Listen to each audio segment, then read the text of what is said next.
Entered the chat. Yes. I'm George Bolecki. He's Travis Thomas. Yeah. In the PNC Bank studio. Give me one more. Yeah. Yeah. You got to throw the fist bump in it. Yeah. For those watching on YouTube, you see the fist bump. Please hit the subscribe button on Nesson's YouTube page. If you're listening at home, Amazon Prime, Spotify, Apple, subscribe, download, rate, review. Leave some comments as well, and that can enter the chat. We got a full show for you guys today. We're going to talk about Jerod Mayo walking it back like he's Michael Jackson moonwalking with his comments, calling his team soft. We also get into what's going on in the wide receiver room for the Patriots and how toxic it is.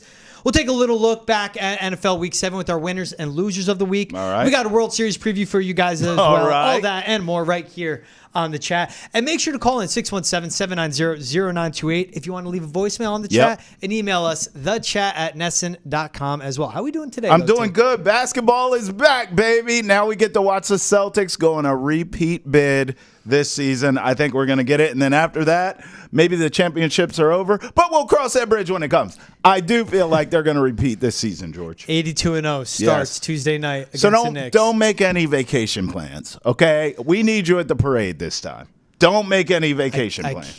Okay. Okay? Conversation for Just another know time. that. Like, hey, June's coming. I can't plan anything because I need to be at the parade this time with Trav. All right? Deal. Just keep your calendar clear. Celtics in 6, both our predictions. You can catch on the latest episode of The Banner.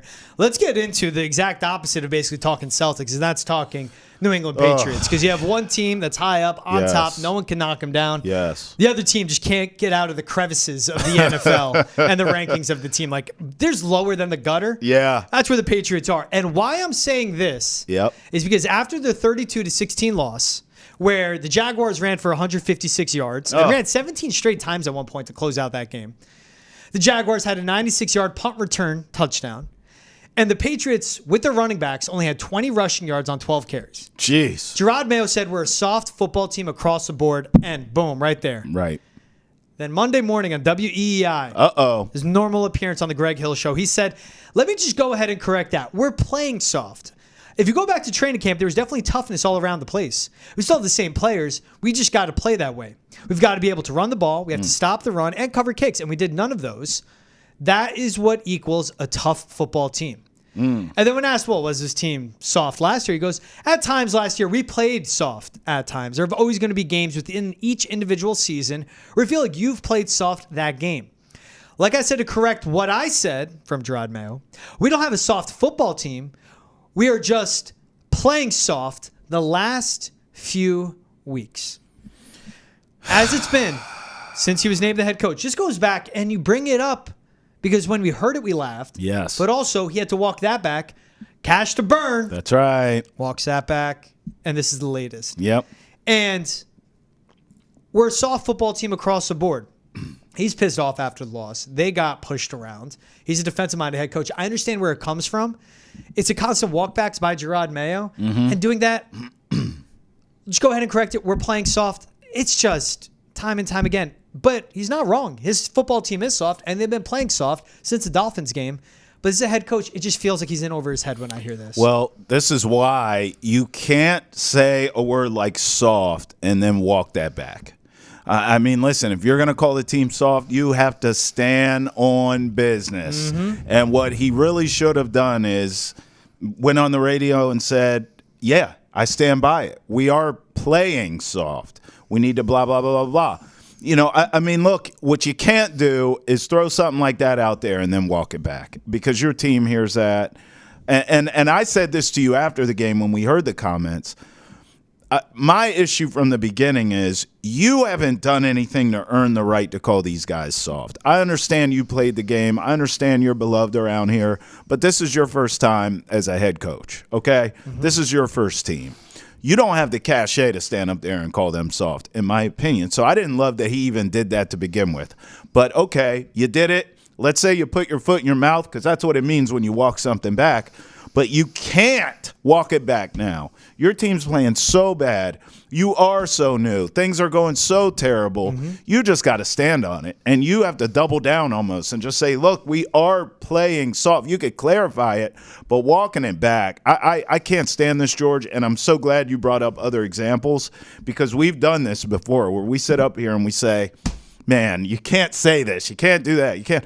I'm telling you, this guy has to find a better balance because we don't want full-blown Belichick, and we've been saying this all along, where you don't tell us anything, and you're a grump, and everyone is on eggshells around you in the media and otherwise in the building because they don't know what to say or do around you because you're so negative, right? Yep. But then, I mean, bro, you're on the other side of this pendulum here of you're being too transparent. You're being too honest. You're saying whatever comes to mind. You created this kind of culture. Remember back during training camp, guys had ping pong tables and mini basketball courts, and they're riding their bikes around, and everyone's all so happy and playing music. And Jerod Mayo's playing pranks on guys. I mean, where's all that now? So I just think he's gone too much to the other side of it. He's got to find some sort of balance, some sort of happy medium of I'm not miserable like Belichick, but I am giving you coach speak like Belichick. And then I'm certainly not going to be too damn honest and too transparent like we've seen so far. I think all that stuff is rookie mistakes on his part, and maybe he can learn from it. But I actually hate him walking back the soft comment more than I hate the soft comment itself. I agree with that because, it's not like Jerod Mayo was crying about it. It's not like Kyle Duggar was crying about it. Daniel Ukawale wasn't crying about it. Devon Godshaw called out this team a few weeks ago. The players know it. For them, let me just go ahead and correct that. We're playing. Just be like, what about soft comments? We're soft. That's right. We're playing soft. That's right. You let Raheem Mostert and Jalen Wright run all over you, over 160 yards combined between the two of them. Man. When the Dolphins had to have a game-winning drive, they ran the ball. Sure did. 9 straight times to take the game-winning lead. Yep. On a fullback dive by the Dolphins. Yep. With all that speed they got. With a third-string quarterback. Yep. The Houston Texans, between Dameon Pierce and Joe Mixon, over 175 rushing yards, 2 separate 50-plus yard runs. And Joe Mixon on one leg ran all over you guys. Sure did. Then when it comes to Tank Bigsby, who's the backup running back for the Jags, I think he's a better running back. Travis Etienne is talented. But the Jaguars, without their starting left tackle, same thing. At one point, ran the ball 24 of 25 times, rushed for 90 yards in the second half. Wow. To finish at 156. Same thing, to win the game. With Trevor Lawrence at 193 passing yards, only passed it 20 times. They said, you know what? This team can't stop us up front. We're just going to keep putting it down on them. Yeah, you've been playing soft the last 3 weeks. Yeah. What got me was later in that interview, too, he was asked, well, this could be a reflection of the head coach. Do you feel like you're preparing them the right way? Do you feel like you're doing your job? He goes, yeah, I think I am. So where's the disconnect in this? That's what gets me in all this. And to walk it back, you can say the Juwan Bentleys are out and the Christian Barmore's out. There's a lack of leadership. The no Jabril Peppers. I get that. But the leadership is still there in the head coach. Yes. And we haven't seen that correction. It's been 3 straight weeks of getting your teeth kicked in on the ground. And even the Jets, who couldn't run it against the Steelers, they don't care. They see it. Because it doesn't matter how bad a team is at running the ball. You can't stop it. And that is the biggest detriment. Yeah, I also, isn't he the guy, and I feel like you brought this up, doesn't he always say, we don't like repeat offenders? We've seen a repeat offender for 3 straight weeks. Come on. And that's just me looking at the last 3 games. Yeah. We can look at the rushing totals all season. Sure. But this team is bottom 10 in pretty much every major rushing metric defensively. So who holds rushing you yards accountable? per game, yards per rush allowed. Right, because you preach, we don't no repeat offenders, but literally it's happening every week with your defense. So you're a repeat offender. And you know how that got interesting? Bill Belichick chimed in on it. I saw that. So he's on the Pat McAfee show. Pat McAfee asked him about the soft comment. Man. This is what Bill Belichick said. Defensively, the Patriots led the league last year in rushing defense. He didn't mention who was leading that defense. This year, they're down to 20 somewhere. It's the same guys. They re-signed Anthony Jennings, Jelani Tavai, Kyle Duggar. Marcus Jones, a nickelback, and Christian Gonzalez had been healthy all year this year. They were both on the IR at this point last year. You got Dietrich Wise, Devon Godshaw, Keon White, Marte Mapu, Gonzalez. It's a lot of the same players and in some cases more. I'm hurt for those guys because to call them soft, they're not soft. They were the best team in the league last year against the run. I feel bad for the defensive players on that one because that is a tough group. In 2023, the Patriots were the 4th best rush defense in yards per game, but number 1 in yards per carry allowed. Last year, they allowed 6 runs of 20-plus yards all season. Wow. The Patriots have allowed 5 rushes of 20-plus yards so far this year. And in 2024, the 25th in yards allowed per game, 20th in yards allowed per rush, and 19th in rushing yards allowed per game. Bro, 25th in overall yards allowed per game. The numbers don't lie, right? And what Bill Belichick isn't saying, but is saying is, I was a head coach. That's right. Even with all the injuries. That's right. And with one of my sons, also the de facto DC next to you, Jerod Mayo, Yep. that defense was fine. Yep. So calling them soft, he's saying the issue isn't they're soft, the issue is the coaching. Woo! Look, I hate to agree with Coach Belichick on this, but he's absolutely right, man. And it's such a tight spot because obviously, I've made the mistake, and I've admitted this to you where coming into the season, I penciled in the defense would be just fine because I thought it would be more of the status quo. I quite frankly thought we were getting a Bill Belichick clone in a sense of defense is going to be on point, special teams is going to be on point, this team won't beat themselves. I thought the same thing. And then the offense would be putrid, right? Yep. And it would take years to rebuild that. But listen, Coach Belichick's right because this team has regressed on every phase. The special teams is getting worse. George just gave you the numbers. I mean, teams the last 3 weeks are running the ball down the Patriots' faces. They can do whatever they want. So the rush defense is regressing.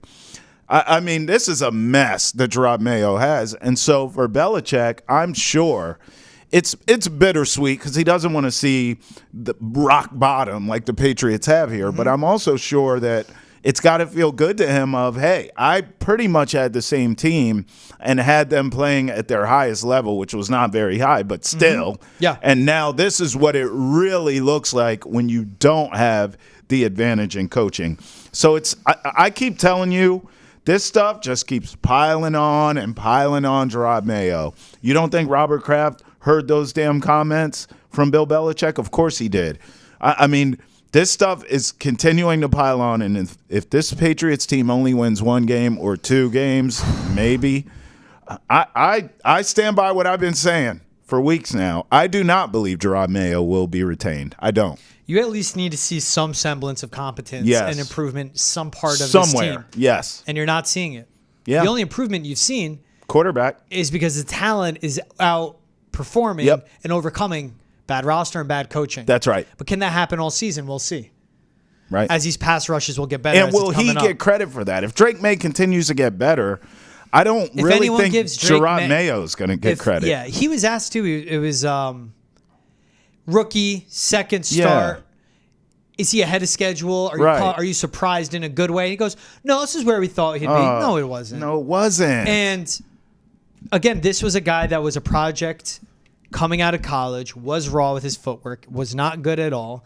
And that's a credit I give to T.C. McCartney and Alex Van Pelt, where his base, his fundamentals, his mechanics have been really good.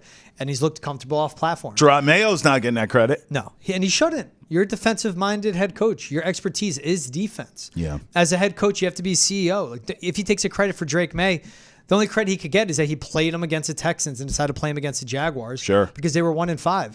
Yeah. But again, if they beat the Dolphins, yes. If they actually ran the ball at the end of the game, yes. Minute 12, Miami's 13, 3 timeouts left. Let me remind you guys. Brissett's still in there, averaging 8 yards a carry. Yep.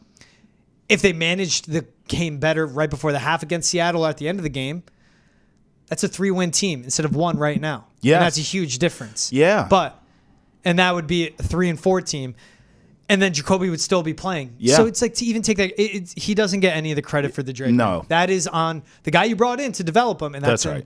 That's in Alex. And by the way, and we'll see how that plays out. To your point, right? Like if Drake May all of a sudden starts regressing and sort of hits that rookie wall and he's not getting better. I mean, I tell you one thing, Jerod Mayo won't get the credit for if Drake May continues to evolve. But if Drake May starts going backwards and getting smoked and throwing picks and not playing well, you can add that to Jerod Mayo's tab, ever-growing tab of blame, okay? I know he wants to blame everyone else, but he will get blamed for Drake May if he starts regressing, for sure. Now, the one thing Bill Belichick doesn't address, Christian Barmore, not yeah, there. Sure. Jawan Bentley, I don't believe it's the same team. I got what he was saying. It's not the same team. Those are a lot of good defensive players. Yes. And what he's saying is like that team isn't a soft team that I left with. Right. Now, they're playing soft, sure, and I'm sure he wasn't brought up to his attention of the correction. They're playing soft. Right. Which Bill, if he was a head coach of this team and this was happening, he wouldn't call them soft publicly, but he would be calling them soft behind closed doors because we know he would do that. But he is pointing out what is the change. And it is at the guy leading the defense, which is DeMarcus Covington, but also in the head coach that lets this happen. Yeah. And that's when it gets to me of, if you're going to say no repeat offenders, but it's been happening 3 straight weeks, and defense is your background, that's on you, the head coach. Absolutely. And I don't love the friendly disposition. I think some of that is this, too. Like, going back to Belichick's mannerisms, guys knew they couldn't bleep with Bill Belichick, right? I think Jerod Mayo coming in with, you know, this new culture and what did he say? Collaborative, and everyone has a voice and all that. That kumbaya stuff is cool when you're winning. Yep. Okay, when you're losing, you would much rather have that iron fist. Yeah. And I think, you know, this happens in parenting a lot too. That I've learned. It's like it's hard to be an iron fist later down the line. You almost need to be a hardo from the beginning, and then it's much easier to pull the reins back as your kids get older or the behavior's good or whatever. That's kind of how I feel here with Jerod Mayo. I think coming in, he probably should have been a little more hell and brimstone from the beginning and then eventually pull back the reins. But I think coming in with this collaborative and we're all getting along and we're all going to have some fun and things are different around here, it's not going to be as mean. I think that was a mistake, and I think guys let their hair down, and they're not even good. This team's not talented enough for that. You needed to stay on them. If anything, you should maybe be harder than Belichick was. Tripling down on they're soft. I think so. I back that up. They've been playing soft. They are soft, and I've told them they're soft. Yeah. Because, again, the way Drake May responded to it, the way Kyle Duggar responded to it, I think was perfect. But it was out of character. That's why he's walking it back, because he hasn't taken that approach with this team. It's just, again, and that's being a head coach, knowing how to say something without saying anything. Yes. And at times, to go up there and own it, which I do respect. Like, you're going to go at the podium and say, we're soft. We're a soft football team, because they were. Yeah. And he's 100% right. Stick by it. Right. And see what can change. But it is. You're taking your foot off the gas pedal, which is what gets me. Yep. Speaking of soft, the Patriots wide receiver room. Just social media, they needed all of them to delete their Instagram. They do. Because we talked about Ja'Lynn Polk in the black screen with the deuces, and we'll get to that. Yeah, that was lame. But KJ Osborn, after catching a touchdown late in the game to make it 32-16, garbage time grab, his third target of the game, he reshared an Instagram story in a text conversation that was posted by Brandon Abdallah, who is a sports agent, but reportedly not KJ Osborn's sports agent. Brandon Abdallah texted this to KJ Osborn. Okay. Being proud of you is an understatement. From being told you would be inactive Wednesday and only taking 3 reps all week in practice, to being told you're activated at 11 p.m. on Saturday night, covering face emoji, and going into the game at another position across the world in London. You held your composure and did what a pro does. You're a true pro, K. I love you with all my all, K. Never change who you are. You're truly special. God always got to stay down and keep working. I'm with you while we figure out this situation and every other, no matter, you can count on me till the end. While we figure out this situation. Yeah. And to top that off, so KJ Osborn shares that from his phone. His celebration after he caught that touchdown looked to the end zone and put a phone. And we were like, trade for me. Call my agent. That's what that was. That's what that is to me. You talked about Ja'Lynn Polk saying deuces him out on the team. I think he's off of social, which is dumb to just get off it. KJ Osborn is saying, get me out of here. I'm out of here. Even that, going in the game at another position, I guess he took over the Pop Douglas role. I don't care. I don't know. But the call me celebration, you had 2 catches, garbage time touchdown. Right. Against the Jaguars, 6th most pass snaps. Didn't play against the Texans. Was inactive against the Dolphins. Against the Jets, didn't play a single passing down. Seahawks and Bengals, 5th and 6th most snaps out of wide receivers from the Pats. His best was against the Niners in a 30-13 loss when they were never in it. And this is a guy that's all underneath. Now with Kendrick Bourne back, with Pop Douglas emerging, if he can stay healthy, he is expendable. And for KJ Osborn, I don't blame him. Get me the hell out of here. But to call me, it's like, what? For 6th rounder? 7th? Good riddance. Listen, I'm so sick of these guys. Ja'Lynn Polk, KJ Osborn. I don't give a damn. Any of you guys outside of Pop Douglas, keep your mouth shut. You're not doing anything.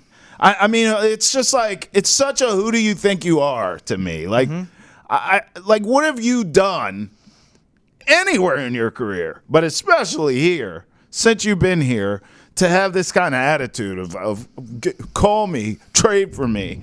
Who the hell? I mean, you're not Shaq. You're not doing anything. Like, I don't even care. It's the same thing with Ja'Lynn Polk. I went off with that with his social media post because you were like, oh, it could just mean he's saying bye to social media and not the team. He's not quitting on his team.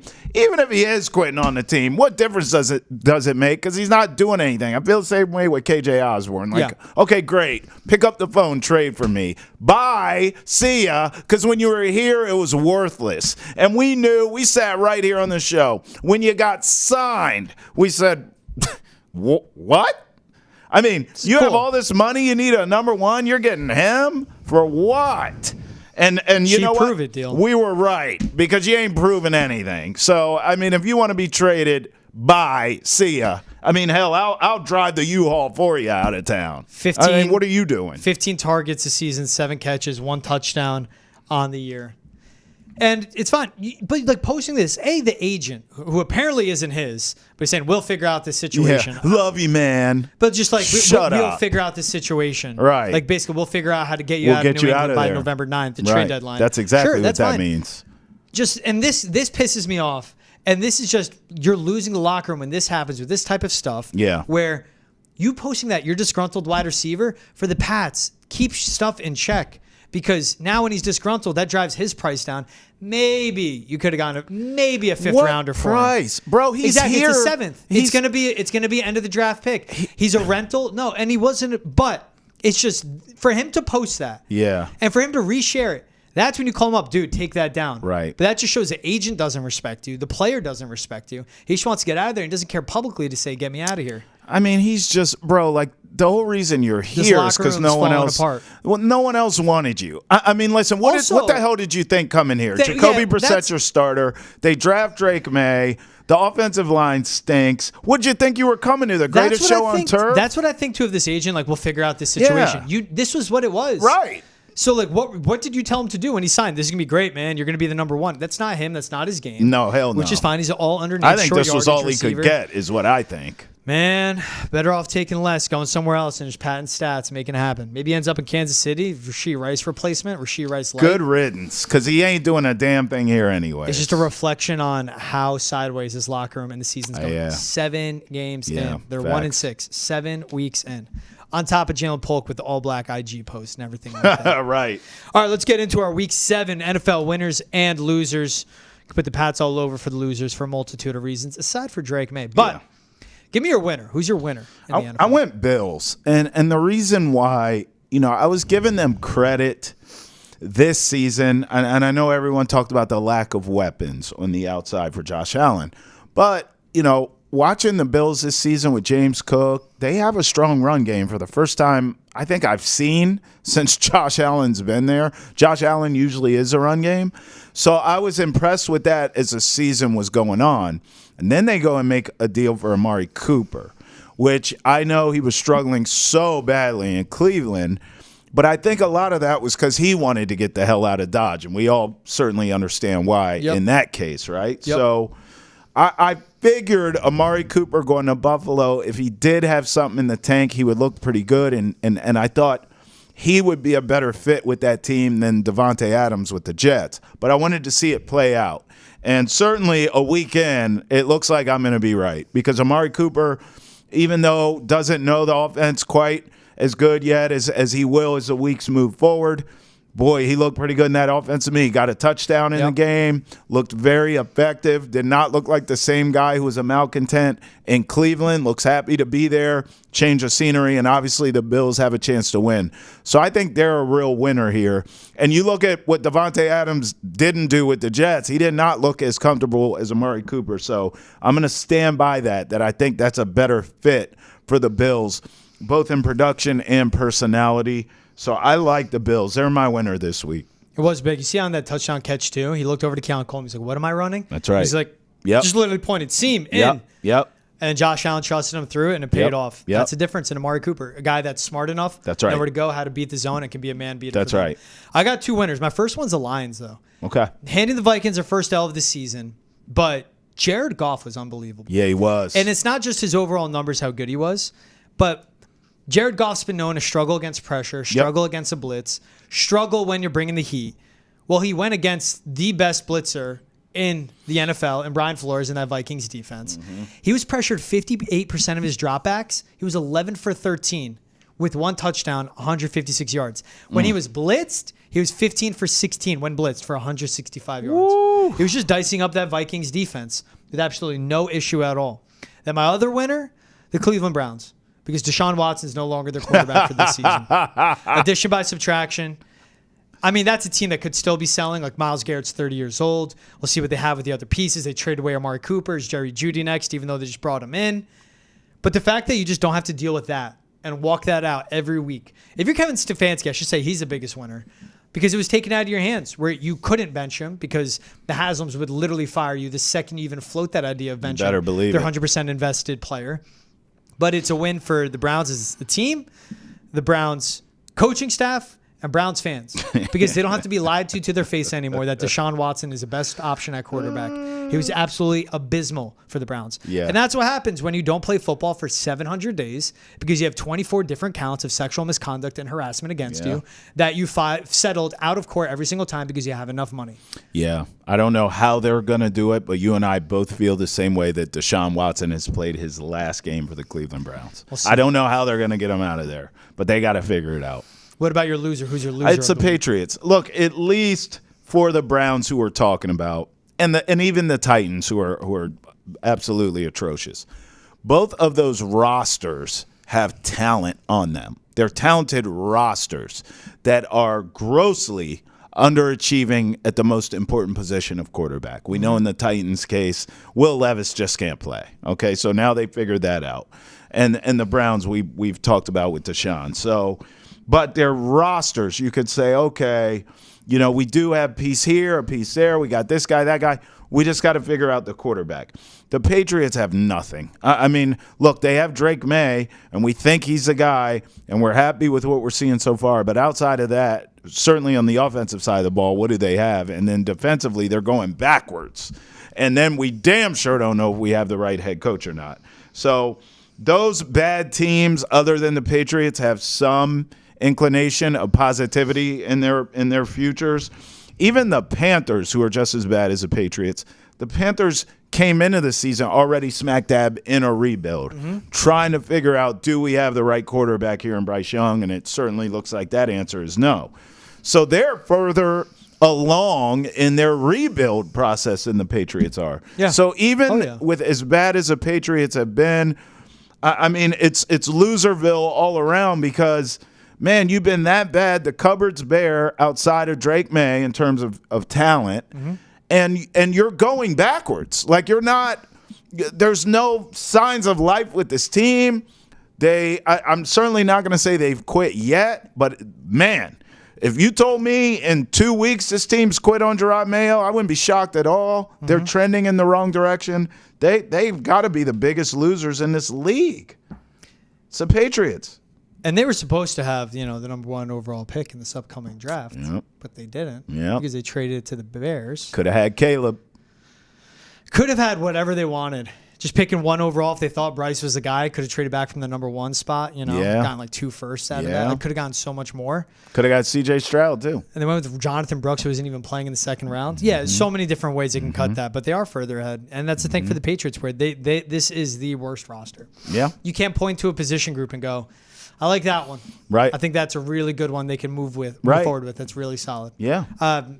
Cornerback, maybe, just because of Gonzalez alone. I guess. My loser, again, is the Browns, though. And that's because you have them as winners and losers. I understand sticking up for your teammates, but the quotes coming out of like Jameis Winston and Myles Garrett, Jameis, there's like a 2-minute soliloquy posted on Twitter. So Jameis. Of him in the locker room, and he said, quote, I was taught to love no matter the circumstances, especially for someone who has done right by you. But I'm very upset by the reaction to a man that has had the world against him for the past 4 years. Regardless of your perception, regardless of what you thought should happen with him, no matter the circumstances, I'm going to love him. 24 counts of sexual misconduct. No matter the circumstances. It's just circumstances what he was doing to all those women. Then Myles Garrett, I've seen him work his ass off too, put a smile on his face, try to put everything that's outside the facility behind him. Death threats, going after his family. No one deserves that. No one deserves their family going after them. Yeah. I'm consistent saying earned or deserved. Man does everything right. He's been a model citizen through college and most of the pros. Most. So you're saying it right there. There was that time when he was really bad. Don't ask for empathy. Don't ask for sympathy from people for him. But then you're not going to give it to the 24 victims of sexual harassment and misconduct that Deshaun Watson did. Same story every time. And even had one very recently, too. He settled, right? 25 he's at now. Yep. Settled out of court. It's just, I understand sticking up for your teammate. Just say nothing. It's sad he went down, but we got to move forward as a team, and that's it. And you'd get the jokes put on you of people saying, well, and there is part of me that thinks with Jameis Winston and Myles Garrett, if they did keep it simple, they don't have to speak out against him. Like, we all know what he is, bad person. If they were to, then they would be shipped out of Cleveland in 5 seconds, which wouldn't be the worst thing for them. But the Haslams, dare you speak out against their prized investment, their prized player. Not anymore. In Deshaun Watson, 100% guaranteed contract. They're getting him out of there. I don't know how. And even like LeBron tweeting, Cleveland fans, y'all know how much we've been through and throughout the years, both good, bad, and different. With that being said, booing anyone that's down with an injury, let alone your own player, is lame. It's lame what he did. Isn't he a Cowboys fan? I mean, stay out of this. Yeah, Yankees, Cowboys, Lakers. Like, stay out of this. Just a clip. It's just this is Brown's business. I don't understand. This is where like the brotherhood stuff of being in the NFL or brotherhood stuff of pro athletes makes zero sense to me. Yeah. When a guy has like shown you 24 times, really bad human being, right? And then like Jameis Winston trying to gaslight the public of, whatever your perception is, regardless of your perception, you should pray for the guy and feel for him. Right? No. I'm sorry. I'm not going to. Yeah, I can't wait till Jameis goes out, throws 300 yards, 3 touchdowns, and 3 picks, and the Browns lose because it's coming. Was that rooting for him to get injured? No. I'm just gonna leave it at that. All right, let's get to the World Series preview. Yeah, Game 1. Play ball. Game 1, Friday night, 8:08 Eastern, first pitch in LA. Come on, Dodgers, Yankees. Woo! The wet dream for MLB. Facts. Shohei Ohtani, Aaron Judge, Stars. Juan Soto, Stars. Mookie Betts, Freddie Freeman. We'll see how healthy he is. Giancarlo Stanton. If you are what you say you Yankees, Dodgers, superstar. 2 storied franchises. One began their days in Brooklyn. These ratings. You have two biggest names in baseball in Judge and Shohei. Absolutely. The biggest name around the world outside of soccer stars. Absolutely. In Shohei. Yep. Oh, and it's LA, New York? Yes. Yeah. Major markets. Oh, my gosh. The ratings are going to be insane. Baseball has wanted this matchup forever. So now you get it. Look, I'll be honest with you, bro. I think this is going 7. I actually think this is one of those rare occasions in sports where all the hype lives up to the hype. Game right? 7 Can you LA, imagine? 2-3-2 format. Woo! I love it. This is great for baseball. It's great for the game. We win as fans. I know around here no one wants to see the Yankees do anything. I can't say I'm surprised that they're here. I did not have them being here. However, they got it right. September, before they clicked. And I felt like the American League, and we had talked about this all year as it pertained to the Red Sox trying to get that final wild card spot. But the AL was really wide open this year, and I know now you can look back and say, well, the Yankees were pretty dominant, but they certainly didn't feel like the juggernaut that would just run through the American League. And listen, credit to them. Giancarlo Stanton playing the way he's playing is the most shocking thing to me. I mean, this 5 guy, home runs in 9 postseason unreal. games. This is a dude who cannot stay healthy. He gets hurt when the wind blows, and now you're telling me he's healthy and playing this well in a moment that matters for something. I would have never seen that coming from him. Aaron Judge is Aaron Judge. Garrett Cole is Garrett Cole. Juan Soto. I mean, the list goes on. I will say this. I think the Yankees are a little more top-heavy in terms of stars. The Dodgers have stars, too, in Ohtani and Betts, of course. Betts, Max Muncy. The time off could help out Freddie Freeman with that sprained ankle. And I also feel like their lineup, top to bottom, is better. The Dodgers, I'm saying. Now, pitching-wise, their rotation has a lot of questions. The Dodgers, it's nothing but it. But they've been playing well. They've been playing well. So this is this is going 7 games. It's going to be a lot of runs scored. It is. In the best way possible. It is. Of seeing great hitting. It is. Because as you touch on how bad the Dodgers starting pitching has been, like Yamamoto's been okay. He's been all right. Jack Flaherty, I think, hit a wall in his last start. Buehler, you don't know what you're going to get. Buehler's looked okay. But their bullpen is better than the Yankees. Yes. The Yankees have the better starting pitching. But most importantly, what we've seen from the Juan Sotos, the Giancarlo Stantons, the Gleyber Torreses, the Anthony Rizzos, the Shoheis, the Bettses, it's patient batters. It is. They're seeing the fastball so well. They're not chasing out of the zone. They're fighting their asses off in the box. Yeah. Giancarlo Stanton's home run against the Guardians, down 0-2, fights back to 3-2. Yep. Bibee messes up with his location, makes him pay. That's what great hitters do. That's right. Juan Soto's go-ahead home run, absolute moonshot, fought his ass off that at-bat Sure and did. kept carrying. Yep. For the years and years, we've seen the Yankees go down swinging at an awful rate, like nothing but strikeouts, and finish with like 1 run scored. The Yankees have shortened their at-bats or shortened their swings where get on base, and then those guys will get you on. Because we've seen the Anthony Volpes emerge, the Anthony Rizzos, the Gleyber Torres, who should have been off the team in August, but he's been stepping up as one of their top hitters. It's the top of the lineup. It's the bottom of the lineup. If they get more from Jazz Chisholm, we'll see. It's just so much great hitting. And I think that's what's fantastic about it. You have these big names, and both teams with their superstars have been so patient in the box. It's going to be who figures out who's bullpen first, and then what do you get from those crucial matchup guys? Like, what do the Yankees get from Tim Hill, who can match up well with the Shoheis and Mac Muncies and the Freddie Freemans?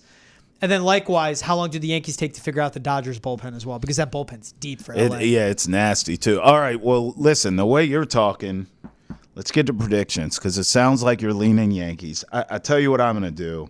I'm going to go Dodgers in 7. I think the series does live up to the hype. And I'm just going to say this flat out. I've seen enough. Shohei Ohtani is the most talented baseball player I've ever seen in my life. I am willing now to go as far as to say, if this guy goes off in this World Series like I think he's about to, and the Dodgers win the World Series, I don't give a damn how many games it takes. If they win the World Series and Ohtani goes off and he's the MVP of this thing, he is the greatest baseball player of all time. That quick. It took 5 minutes. He is the GOAT. Okay? I have not seen anyone pitch and hit to the level in which he can do it. Yep. And then he gets hurt and they say, hey, you can't pitch. No problem. I'll just be the best G-damn hitter in baseball. And best base runner. I mean, it's unbelievable what this guy's doing.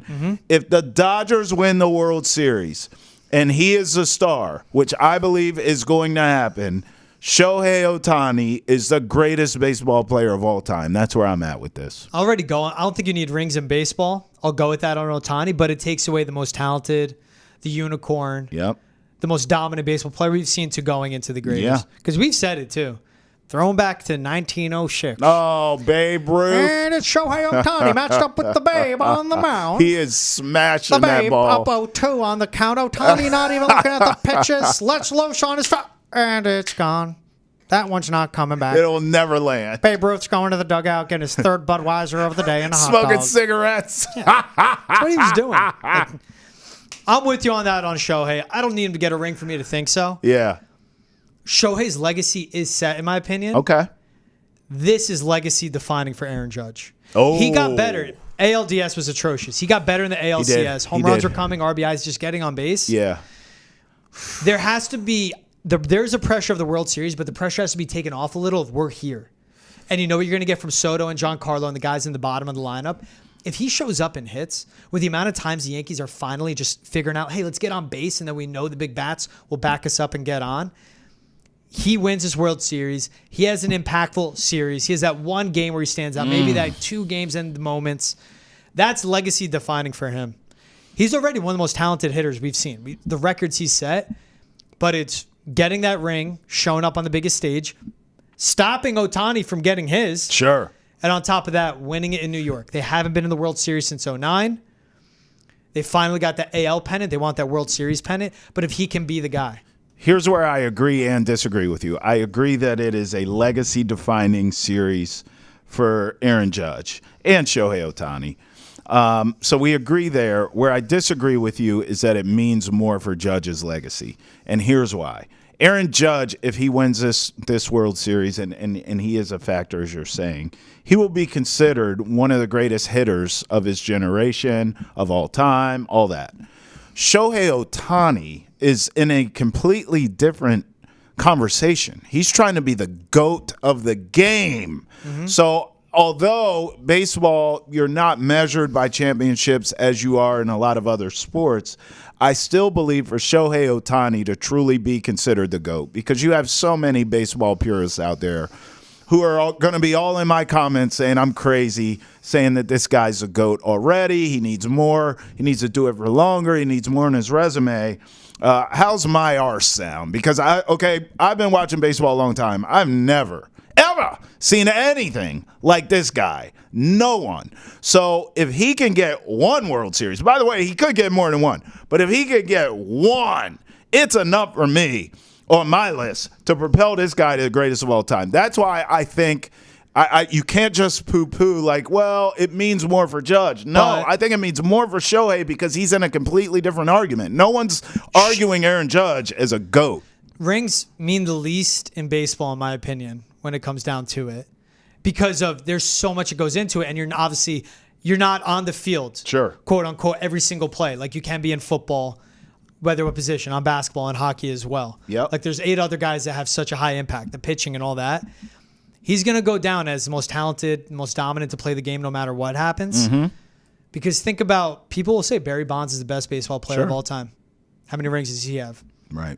So that's where, and it's Judge getting it, the guy that came up through the system for the Yankees, mm-hmm. right? When he was called up, it goes to his debut, hitting a home run in his debut, setting the AL record for home runs. But also he's come up short in the playoffs time and time again. On the biggest stage, if you can be clutch, that's what makes you all time. Shohei's been that. I think he will be that. It's a huge impact on both their legacies, but I think Shohei's legacy is already taken care of because of how damn great he is. And you're right, I get that GOAT convo, but I think for Judge, the narrative will be a lot more different. Never won it in New York. They got Soto. That was a year. He got them there. Judge never won. If he wins it, I think it's bigger for him. All right, give me your prediction. I'm going Dodgers in 7, Ohtani MVP. Yankees in 5, just so they could get it at home. 5? I want to see them get it at home. Jeez. Dodgers fans, you hear this? If it wasn't that damn 2-3-2 format, then I'd say Yankees in 6. Right. So if you want me to, Yankees in 6. But I think it does feel like it'll go 7 because, again, how long does it take for the Yankees to figure out the Dodgers bullpen? They have so many different combinations they could throw at them. Yeah. It is wearing that rotation down, getting to the pen. They'll probably have to eat a game or two early. And they'll be down 2-1. So maybe they lose They'll be game down 1. 2-1. How do they bounce back? Okay. All right. So you have them losing game 1, but you got them winning the series 5 or 6. We'll see. All right. I don't believe in the Dodgers starting pitching, and I think that's going to be really important in this one. All right. We'll see. There it is. How does Luke Weaver show up? All right, and as we're going predictions, quick one. Celtics Knicks, baby. First, I want to go Celtics over/under on their win total, 58.5. I mean, look, I didn't bet this. So last year I bet them to win the title. Check, please. I did the same thing this year. I stayed away from win totals, but I remember telling people last year to go over, and that would have cashed. I didn't, even though I didn't play it. I would go over again. I'm just a little nervous because it's such an inflated number now. I mean, I'm seeing 58.5, 59s, but I think this is a 60-win team. I would advise you to bet over. I'm just not a part of it. Like, why am I going to sweat the regular season? I'd rather just take them to win it. Thing too. Just take them to win it, right? And maybe you could get ahead if you think Tatum or Brown or Finals MVP. Take that right now. Yes, because those numbers will be cut in half or a third. What do you think, though? Celtics, Knicks. I mean, look, I think the Knicks cover the number, but I think the Celtics win the game. I think just ring night, banner night. Like all the that excitement. Gonna pop. Yeah, of course it is. Opening the season. All the continuities on the Celtics side, too. Yeah, I think it'll be a great game, but I'll take the Celtics down the stretch to get it done. But I like the Knicks to cover. I like that. Going spread on that for the Celts. Yeah. I think I'm going to lay the points. You think Knicks cover? Yeah, I think Knicks cover. That's a tough team. I just go to the continuity. Was it 5.5, 6? I mean, that's a tough team, bro. Looking the Knicks, at it. It feels like every Knicks game comes down to the wire to me. Everybody's healthy right now. Mikal Bridges messed with his shot. I don't like that juju, seeing that. It's the first game, no though. DDV. I don't know. Celtics are just going to be tougher. I think Celtics. That Brunson guy's a problem. We'll sweat, and then I think Celtics separate. Oh, Brunson's a problem. He's a problem. Yeah, you know He's a problem, You can't find a bigger Jalen Brunson fan for me, and that goes back to his Villanova days. He's a problem. But this Boston team is special. So repeats don't happen often. So you're laying the points. I'm laying. All right. -5.5. Fair enough. See, it's going to be fun. Seeing that environment in the Garden Can't Tuesday wait. night. All right, he's Travis Thomas. I'm George Bilecki. This was Boston Has Entered the Chat in the PNC Bank studio. Wherever you get your podcasts, Spotify, Apple, Amazon Prime, please like, subscribe, download, rate, and review. If you're watching on Ness's YouTube page, hit the subscribe button as well. Give us a thumbs up. Leave a comment. We'll bring you into the chat. You have a good one, everyone. We'll see you same time, same place tomorrow.